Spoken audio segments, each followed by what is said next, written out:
സമയം ഇപ്പോൾ രാവിലെ 5 മണിയായിട്ടുണ്ട്. ഇപ്പോൾ ഞങ്ങൾ ഡൽഹിയിൽ നിന്നും ലേയിലേക്കുള്ള ഫ്ലൈറ്റിലാണുള്ളത്. അങ്ങനെ നേരെ ലേയിലെത്തി ഏകദേശം 6:30 മണിയായപ്പോൾ തന്നെ ഇവിടെ ലാൻഡ് ചെയ്തിട്ടുണ്ട്. നല്ല തെളിഞ്ഞൊരു കാലാവസ്ഥ തന്നെയാണ് നമുക്കിവിടെ കാണാൻ പറ്റുന്നത്. അത്യാവശ്യം മാത്രമേ നമുക്കിപ്പോൾ തണുപ്പ് ഫീൽ ചെയ്യുന്നുള്ളൂ. ഇനി അങ്ങോട്ട് നോക്കണം. ഞങ്ങൾ ഡ്രൈവർ പിക്ക് ചെയ്യാൻ വന്നിട്ടുണ്ടായിരുന്നു. അവർ ഞങ്ങളെ ഇറങ്ങിയപ്പോൾ തന്നെ ഞങ്ങളെ നോട്ട് ചെയ്ത് വേഗം വന്ന് കൂട്ടിക്കൊണ്ടുപോവുകയാണ്. അപ്പോൾ കാറിൽ കയറി നേരെ ഇപ്പോൾ പോകുന്നത് ലഡാക്ക് ഹൗസിലേക്ക്, കേരള ഹൗസിലേക്കാണ്. ഇവിടെ നിന്ന് ഏകദേശം 10 മിനിറ്റ് മാത്രമേ ദൂരമുള്ളൂ. ഇന്നലെ വരെ അല്പം മൂടിയ കാലാവസ്ഥയായിരുന്നു. ഇന്ന് അല്പം നല്ല തെളിഞ്ഞ കാലാവസ്ഥയാണെന്നാണ് ഡ്രൈവർ പറഞ്ഞത്. അങ്ങനെ ലഡാക്കിൻ്റെ കവാടവും കടന്ന് ഞങ്ങൾ നേരെ ടൗണിലേക്ക് പ്രവേശിച്ചിരിക്കുകയാണ്. ഇവിടെ ഇപ്പോൾ നേരം ഒക്കെ വെളുത്ത ആളുകൾ ടൗണിലേക്ക് വരാനുള്ള സമയം ആവുന്നതേ ഉള്ളൂ. അങ്ങനെ ഞങ്ങൾ നേരെ ലഡാക്കിലെ കേരള ഹൗസിലെത്തി. അവിടെ റെസ്റ്റൊക്കെ കഴിഞ്ഞു. രാവിലെ വന്നപ്പോൾ തന്നെ ബ്രേക്ക്ഫാസ്റ്റൊക്കെ കിട്ടിയിട്ടുണ്ടായിരുന്നു. അതും കഴിച്ച് അവർ മാക്സിമം റെസ്റ്റ് ചെയ്യാൻ പറഞ്ഞു. ഇവിടുത്തെ ക്ലൈമറ്റുമായി ഒന്ന് പൊരുത്തപ്പെടാനും അതുപോലെ ഹൈ ആൾട്ടിറ്റ്യൂഡുമായി പൊരുത്തപ്പെടാനുള്ള സമയമൊക്കെ എടുക്കും. അതുകൊണ്ട് മാക്സിമം റെസ്റ്റ് ചെയ്യാൻ തന്നെ പറഞ്ഞിട്ടുണ്ടായിരുന്നു. അങ്ങനെ ഞങ്ങൾ പരമാവധി റെസ്റ്റ് തന്നെയായിരുന്നു ഇവിടെ. അങ്ങനെ റെസ്റ്റൊക്കെ കഴിഞ്ഞ് നേരെ ഞങ്ങളിപ്പോൾ വൈകുന്നേരം ടൗണിലേക്ക് വന്നു. ഏകദേശം 5 മണിയൊക്കെ കഴിഞ്ഞിട്ടുണ്ട് ഇവിടെ ഇപ്പോൾ. അങ്ങനെ ഇതാണ് ലേ സിറ്റി മെയിൻ ഏരിയ ആണിത്. ഈ ഭാഗത്ത് മെയിൻ പർച്ചേസിങ് ഒക്കെ ചെയ്യുന്ന ഒരു ഏരിയ ആണിത്. അതുപോലെ ഇവിടുത്തെ മെയിൻ സിറ്റി കൂടിയാണിത്. ഇവിടെ നമുക്കൊരു പള്ളി കാണാം ഇവിടെ. അതുപോലെ മലമുകളിലായി ഒരു മൊണാസ്ട്രി കാണാം. ഇവിടെ ദൂരെ ഭാഗത്ത് കാണുന്ന സെമോ മൊണാസ്ട്രിയാണത്. അതുപോലെ ലേ പാലസും ഇതിൻ്റെ ഈ ഭാഗത്ത് നമുക്ക് കാണാൻ പറ്റും. നാളെയൊക്കെ ആ ഭാഗത്തൊക്കെ പോകുന്നുണ്ട്. ഇവിടെ ഇപ്പോൾ നല്ല കാലാവസ്ഥയാണ്. ഏകദേശം 15 മുതൽ 20 ഡിഗ്രി മാത്രമേ തണുപ്പുള്ളൂ. അതുപോലെ നല്ല തെളിഞ്ഞ കാലാവസ്ഥയും കൂടിയാണ്. ഇവിടെ വന്നപ്പോൾ ഇന്നലെയൊക്കെ അത്യാവശ്യം നല്ല മൂടിയ കാലാവസ്ഥയും അതുപോലെ ചെറുതായി മഴയൊക്കെ ഉണ്ടെന്ന് പറഞ്ഞിട്ടുണ്ടായിരുന്നു. എന്തോ ഇനിയും മാറാൻ ചാൻസും ഉണ്ട്. അതുപോലെ ഈ ഭാഗത്ത് നല്ല രീതിയിൽ പർച്ചേസ് ചെയ്യാനുള്ള ഒരുപാട് ഐറ്റംസ് ഇവിടെ നമുക്കിവിടെ കിട്ടും. അതുപോലെ ഒറിജിനൽ ആൻറ്റിക് പീസും അതുപോലെ ഒരുപാട് തുണിത്തരങ്ങളും അതുപോലെ ഡ്രൈ ഫ്രൂട്ട്സിൻ്റെ ഒക്കെ വലിയൊരു ശേഖരം തന്നെയാണ് ഈ ഭാഗത്ത് കാണുന്നത്. ഞങ്ങൾ ഇവിടെ നിന്നൊരു സിം കാർഡ് എടുത്തു. ഏകദേശം 500 രൂപയാണ് ചാർജ് വന്നത്. ജിയോയുടെ സിമ്മും അതുപോലെ എയർടെലിൻ്റെ ഒരു സിമ്മും എടുത്തിട്ടുണ്ടായിരുന്നു. അങ്ങനെ അതൊക്കെ എടുത്തു. നേരെ ഇവിടെ നിന്ന് കറങ്ങി അടിച്ചു. കുറച്ച് നേരം നടന്നു. അങ്ങനെ നല്ല ഭംഗിയുള്ള കാഴ്ചകളുമായി ലേയിലെ 2ാമത്തെ ദിവസമാണിന്ന്. ഇന്നലെ ഞങ്ങൾ രാത്രി ലേ ടൗണിലൂടെ കുറച്ച് കറങ്ങി നടന്നതിനൊക്കെ ശേഷം നേരെ തിരിച്ച് റൂമിലേക്ക് വന്നു. ഭക്ഷണം ഇവിടുന്ന് തന്നെ ഉണ്ടായിരുന്നു. അതും കഴിച്ച് നേരെ കിടന്നു. അപ്പോൾ 2ാമത്തെ ദിവസമാണിന്ന്. ഇവിടെ ഇപ്പോൾ ഇന്നും നല്ല തെളിഞ്ഞ കാലാവസ്ഥ തന്നെയാണ് കാണുന്നത്. ലേയിലെ കാലാവസ്ഥ എപ്പം വേണമെങ്കിലും മറിയാവുന്നതാണ്. ഇവിടെ ഞങ്ങൾ വരുന്നതിൻ്റെ ഒരു ദിവസം മുന്നേ നല്ല മൂടിയ കാലാവസ്ഥയും അതുപോലെ മഴച്ചാറ്റിലൊക്കെ ഉണ്ടായിരുന്നു. ആ സമയത്തൊക്കെ ഫ്ലൈറ്റ് ക്യാൻസൽ ചെയ്യുകയും ചെയ്യും. ഇവിടെ കേരള ഹൗസിലും അതുകൊണ്ട് തന്നെ 1-2 ദിവസമൊക്കെ ഡിലേ ആയി കിടക്കുന്നവരുമുണ്ട്. അവരൊക്കെ ഇന്നും നാളെയൊക്കെ ആയിട്ടാണ് ഫ്ലൈറ്റ് റീഷെഡ്യൂൾ ചെയ്തിട്ടുള്ളത്. അങ്ങനെ എന്തായാലും നല്ല ഭംഗിയുള്ള കാഴ്ചകളുമായി ഞങ്ങൾ ഇവിടുത്തെ പ്രഭാതം ആസ്വദിച്ചു കൊണ്ടിരിക്കുകയാണ്. സെപ്റ്റംബർ ഫസ്റ്റ് വീക്കിലാണ് ഞങ്ങളിവിടെ എത്തിയത്. അങ്ങനെ 2ാമത്തെ ദിവസം രാവിലെ ഞങ്ങൾ ചെറിയൊരു റൈഡിന് പോവുകയാണ്. ഇവിടെ അടുത്തൊക്കെയുള്ള കാഴ്ചകൾ കാണാനാണ് പോകുന്നത്.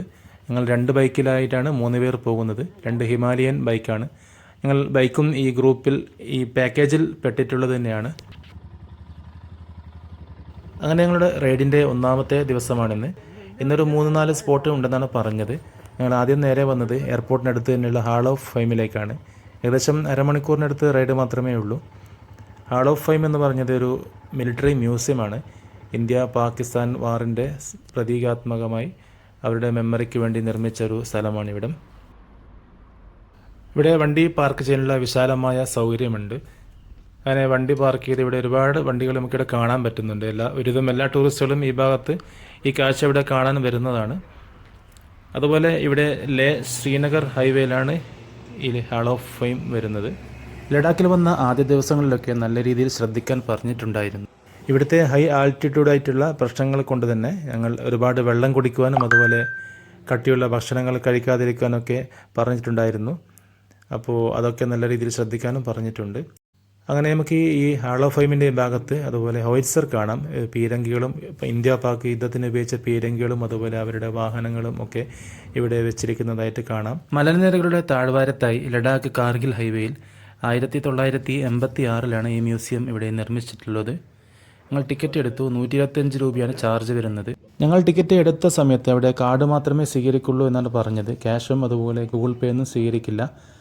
അങ്ങനെ ഞങ്ങൾ അകത്തേക്ക് കയറി. ഇവിടെ നമുക്ക് കാർഗിൽ യുദ്ധത്തിൽ മരണപ്പെട്ട ധീര ജവാന്മാരുടെ പേരുകളോട് കൂടിയ ഫലകങ്ങൾ ഇവിടെ കാണാം. വലിയൊരു മൈതാനത്ത് നല്ല രീതിയിലാണ് അത് സജ്ജീകരിച്ചിരിക്കുന്നത്. അതുപോലെ ഇന്ത്യ പാക് യുദ്ധത്തിന് വേണ്ടി ഉപയോഗിച്ചിരുന്ന വസ്ത്രങ്ങളും അവരുടെ ലൈഫും അതുപോലെ പല യുദ്ധത്തിൻ്റെ ഓർമ്മകളും നമുക്കിവിടെ നിന്നും അറിയാൻ പറ്റും. അതുപോലെ യുദ്ധത്തിൻ്റെ പല വിവരണങ്ങളും നമുക്ക് ഇവിടെ നിന്ന് പട്ടാളക്കാർ വിവരിച്ച് തരുന്നതുമാണ്. അതുപോലെ സിയാച്ചൻ മേഖല പോലെയുള്ള കൊടും തണുപ്പുള്ള സ്ഥലങ്ങളിൽ അവർ യുദ്ധത്തിന് വേണ്ടി ഉപയോഗിച്ചിരുന്ന ആയുധങ്ങളും അവരുടെ വസ്ത്രങ്ങളും അതുപോലെ അവിടുത്തെ ലൈഫും ഒക്കെ നമുക്ക് ഇവിടെ നിന്നും അറിയാൻ പറ്റും. ധീര രക്തസാക്ഷികളുടെ പേരെഴുതിയ ഫലകങ്ങൾ നമുക്കിവിടെ കാണാം. ലഡാക്കിൽ വരുന്ന എല്ലാവരും വന്ന് കണ്ട് അനുഭവിക്കേണ്ട ഒരു സ്ഥലം തന്നെയാണ് ഇവിടം.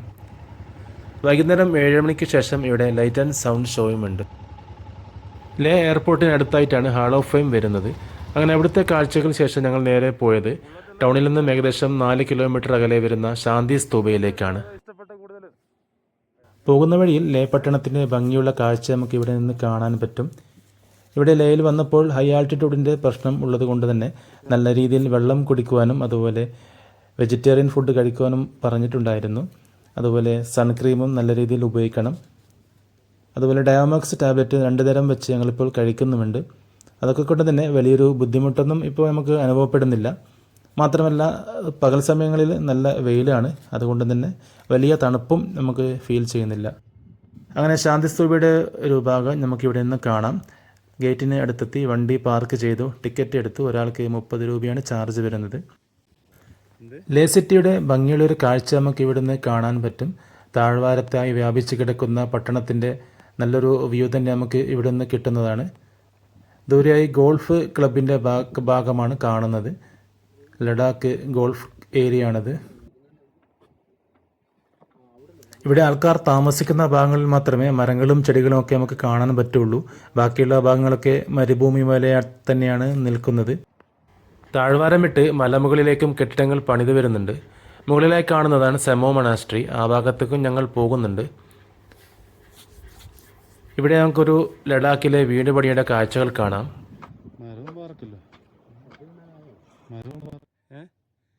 മുകളിലായി ഒരു മൊണാസ്ട്രി ഉണ്ട്. അങ്ങനെ ഏകദേശം ടിക്കറ്റ് കൗണ്ടറിൽ നിന്നും 1/2 കിലോമീറ്ററിന് മുകളിൽ നടന്നാൽ നമുക്ക് ശാന്തി സ്തൂപയുടെ അടുത്തേക്ക് എത്താം. ഇതാണ് ആ ഭംഗിയുള്ള നിർമ്മിതി. തീർച്ചയായും അടുത്തുനിന്ന് കാണുമ്പോൾ നല്ല ഭംഗിയുള്ളൊരു കാഴ്ച തന്നെയാണിത്. ആ വെള്ള കളറും നീലാകാശവും ഒക്കെയായി നല്ലൊരു ഭംഗി നമുക്ക് അവിടുന്ന് കാണാൻ പറ്റും. പ്രധാനമായും ഇതൊരു ബുദ്ധിസ്റ്റ് മൊണാസ്ട്രിയാണ് എന്നതിൽ ഉപരി ഇവിടെ നമുക്ക് ലേ പട്ടണത്തിൻ്റെ ഒരു ഭംഗിയുള്ള കാഴ്ച നല്ല രീതിയിൽ കാണാൻ പറ്റുന്ന ഒരു സ്ഥലം തന്നെയാണിത്. ദൂരെയായി ലേ പട്ടണത്തിൻ്റെ കാഴ്ചകളും അതുപോലെ ദൂരെ കാണുന്നതാണ് റൺവേ ആണ്. എയർപോർട്ട് റൺവേയുടെ ഭാഗമാണ് അവിടെ കാണുന്നത്. നല്ല രീതിയിൽ തന്നെ നമുക്ക് നേരത്തെ പ്ലെയിൻ ഇറങ്ങുന്നതൊക്കെ കണ്ടിട്ടുണ്ടായിരുന്നു. ലഡാക്ക് മലനിരകളുടെ ഭംഗിയുള്ള കാഴ്ചയും ആർമി ക്യാമ്പുകളും റെസിഡൻഷ്യൽ ഏരിയകളും ലേ സിറ്റിയും ഒക്കെ നമുക്ക് നല്ല രീതിയിൽ തന്നെ ഇവിടെ നിന്ന് കാണാൻ പറ്റുന്നതാണ്. ദൂരെ കാണുന്നതാണ് ലഡാക്ക് ഗോൾഫ് ക്ലബ്ബാണത്. ലഡാക്കിൽ നിന്നും 3 കിലോമീറ്റർ അകലെ ചംസ്പ മലനിരകളിലായി 1983 പണി തുടങ്ങി 1991 ഈ ശാന്തി സ്തൂപ നിർമ്മിച്ചത്. ജപ്പാനീസ് സന്യാസിമാരും അതുപോലെ തിബത്തൻ സന്യാസിമാരുമാണ് ഇതിൻ്റെ നിർമ്മാണത്തിൽ പങ്കെടുത്തിട്ടുള്ളത്. ഇതിൻ്റെ പ്രധാനമായി നേതൃത്വം നൽകിയത് ജപ്പാനീസ് സന്യാസിയായിരുന്ന ഗ്യോമിയോ നക്കാമൊറി ആയിരുന്നു. ബുദ്ധിസത്തിൻ്റെ 2500 വാർഷികത്തിൻ്റെ ഭാഗമായി ലോക സമാധാനത്തിന് വേണ്ടിയിട്ടുള്ള ഒരു പ്രതീകമായിട്ടാണ് ഇതിവിടെ നിർമ്മിച്ചിട്ടുള്ളത്. 2 നിലകളിലായി ബുദ്ധൻ്റെയും അതുപോലെ മുൻ സന്യാസിമാരുടെ രൂപങ്ങളും അതുപോലെ ഒരുപാട് കൊത്തുപണികളൊക്കെയുമായി വെള്ളക്കളറിൽ നല്ല ഭംഗിയുള്ള രീതിയിൽ തന്നെയാണ് ഈ മലമുകളിൽ ഇത് നിർമ്മിച്ചിട്ടുള്ളത്. അതുപോലെ ദൂരെയായി ലേ പട്ടണത്തിൻ്റെ ഒരു പനോരമയ്ക്ക് വ്യൂ നമുക്ക് ഇവിടുന്ന് കിട്ടുന്നതാണ്. സൺറൈസ് അല്ലെങ്കിൽ സൺസെറ്റിൻ്റെ സമയത്താണ് ഇവിടെ കാണാൻ കൂടുതൽ ഭംഗിയുണ്ടാവുക. ഞങ്ങളിപ്പോൾ പോകുന്നത് 11 മണിക്കാണ്. എന്നാലും ഈ സമയത്തും ഭംഗിക്ക് കുറവൊന്നുമില്ല. അങ്ങനെ അവിടുത്തെ കാഴ്ചകൾക്ക് ശേഷം ഞങ്ങൾ നേരെ വന്നത് ലേ ടൗണിന് അടുത്ത് തന്നെയുള്ള ലേ പാലസിലേക്കാണ്. വണ്ടി ഇവിടെ പാർക്ക് ചെയ്തു. കുറച്ച് നടന്നാൽ തന്നെ നമുക്ക് ലേ പാലസിൻ്റെ അടുത്തേക്ക് എത്താൻ പറ്റും. ഇവിടെ നിന്നും ലേ പട്ടണത്തിൻ്റെ ഭംഗിയുള്ള കാഴ്ച നമുക്ക് കാണാൻ പറ്റുന്നതാണ്. ഞങ്ങളുടെ കൂടെ യാത്ര ചെയ്യുന്ന സുർജിത്ത് അതുപോലെ ബൈജു സാർ അവരോടൊപ്പം ലേ പട്ടണത്തിൻ്റെ മുകളിലുള്ള ലേ പാലസിൻ്റെ കാഴ്ചകളിലേക്കാണ്. ഇവിടെ ഇപ്പോൾ വലിയ തിരക്കൊന്നുമില്ല. അങ്ങനെ ടിക്കറ്റ് എടുക്കണം. ഒരാൾക്ക് 15 രൂപയാണ് ചാർജ് വരുന്നത്. ടിക്കറ്റ് എടുത്തു. വലിയ ഗേറ്റും അതുപോലെ കമാനും ഒക്കെയുണ്ട് ഇവിടെ. മരത്തിൽ തീർത്ത വലിയൊരു ഗേറ്റ് തന്നെയാണ്. അതും കടന്ന് ഉള്ളിലേക്ക് സ്റ്റെപ്പ് കയറി മുകളിലേക്കാണ് എത്തുന്നത്. ഇവിടെ നമുക്ക് ലഡാക്കിൻ്റെ ചരിത്രവും അതുപോലെ കോട്ടയുടെ ചരിത്രവും ഒക്കെ കാണുന്ന ഒരുപാട് ഫോട്ടോസും കാര്യങ്ങളൊക്കെ കാണാം. അതും കഴിഞ്ഞ് വീണ്ടും മുകളിലേക്ക് വരുമ്പോൾ ഒരു ടെറസിൻ്റെ ഒരു ഭാഗത്തേക്ക് എത്താം. ഇവിടെ നിന്നും ലഡാക്ക് സിറ്റിയുടെ ഭംഗിയുള്ളൊരു കാഴ്ച നമുക്ക് കാണാം. ഈ കൊട്ടാരം 9 നിലകളിലായിട്ടാണ് പണി കഴിച്ചിട്ടുള്ളത്. ബാൽക്കണിയൊക്കെ ചെയ്ത് വളരെ ഭംഗിയായ രീതിയിൽ തന്നെയാണ് കൊട്ടാരത്തിൻ്റെ പണി നമുക്ക് കാണാൻ പറ്റുന്നത്. ലേ പട്ടണത്തിൻ്റെ നല്ലൊരു കാഴ്ച നമുക്ക് ഇവിടെ നിന്ന് കാണാം. ഞങ്ങൾ ഇന്നലെ പോയ വാക്കിംഗ് സ്ട്രീറ്റിൻ്റെ ഭാഗവും അതുപോലെ പള്ളിയുടെ ഭാഗവും ഒക്കെയാണ് താഴെ കാണുന്നത്. അതും കഴിഞ്ഞ് ലേ പട്ടണത്തിൻ്റെ വിശാലമായൊരു ഭാഗം തന്നെ നമുക്ക് ഈ ഭാഗത്ത് നിന്ന് കാണാൻ പറ്റും. കൊട്ടാരത്തിൻ്റെ ഓരോ നിലകളിലെത്തുമ്പോഴും ലേ പട്ടണം വളരെ ഭംഗിയായ രീതിയിലും അതുപോലെ കൂടുതലും നമുക്ക് കാണാൻ പറ്റും. ഇവിടെ ഒരു ചെറിയൊരു ക്ഷേത്രം കാണാം. ബുദ്ധക്ഷേത്രമാണ്. കൊട്ടാരത്തിൻ്റെ ഓരോ നിലകളിലായും ക്ഷേത്രവും അതുപോലെ മ്യൂസിയവും ഒക്കെയാണ് ഇപ്പോൾ പ്രവർത്തിക്കുന്നത്.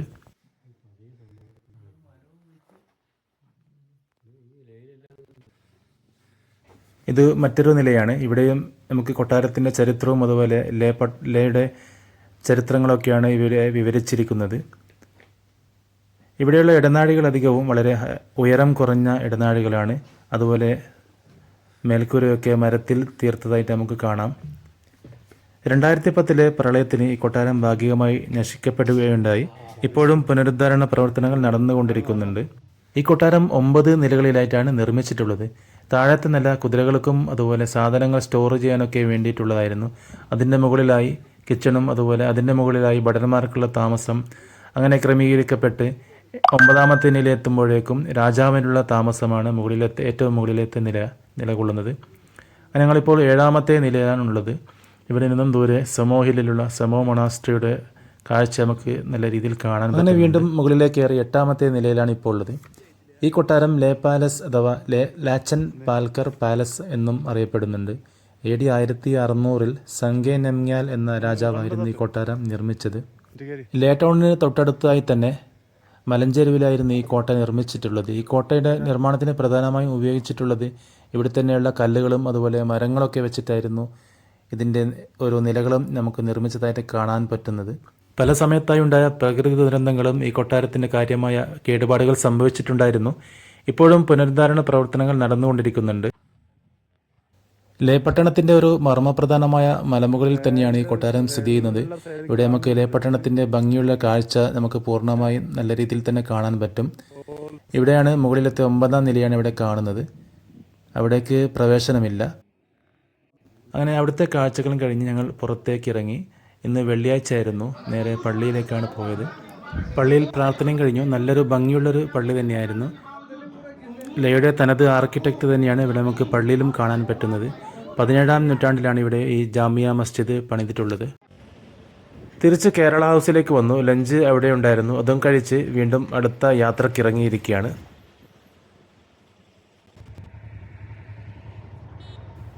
ലഡാക്ക് കാർഗിൽ റൂട്ടിലാണ് ഞങ്ങളിപ്പോൾ യാത്ര ചെയ്യുന്നത്. പോകുന്ന വഴിക്ക് നല്ല ഭംഗിയുള്ളൊരു സീനറി കണ്ട് നിർത്തിയാണ്. മലയും അതുപോലെ താഴ്ഭാഗത്ത് ഒരു ചെറിയൊരു വെള്ളമൊക്കെയായി നല്ലൊരു ഭംഗിയുള്ള സ്ഥലമാണത്.